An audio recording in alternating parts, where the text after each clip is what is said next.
গ্রামের শেষ প্রান্তের ছোট্ট বাড়িটায় থাকে আয়েশা।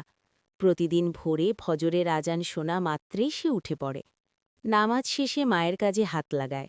তারপর বইখাতা গুছিয়ে কলেজে যাওয়ার প্রস্তুতি নেয়। আয়েশা সবসময় কালো বোরকা পরে বাইরে যায়।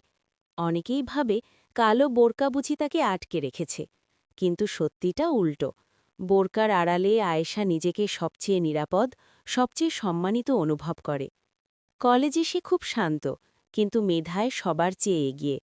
কেউ যখন অবাক হয়ে জিজ্ঞেস করে, এত পড়াশুনো করো, তাও আবার বোরকা পরে? আয়েশা হালকা হেসে বলে, পর্দা আমার পরিচয় ঢাকে না, বরং আমাকে চেনায়।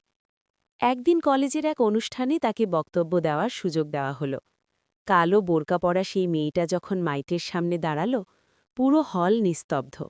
তার কথায় ছিল আত্মবিশ্বাস, চোখে ছিল স্বপ্ন। সে বলল, আমি পর্দাশীল, কারণ আমি আল্লাহর কাছে আমার মর্যাদা খুঁজে পেয়েছি। আমি শিক্ষিত, কারণ আমি সমাজের জন্য কিছু করতে চাই। সেদিন অনেকের ধারণা বদলে গেল। কালো বোরকা আর নত চোখের আয়েশা হয়ে উঠল অনুপ্রেরণার নাম। আয়েশা জানে, পর্দা দুর্বলতার নয়, পর্দা শক্তির, পর্দা আত্মসম্মানের।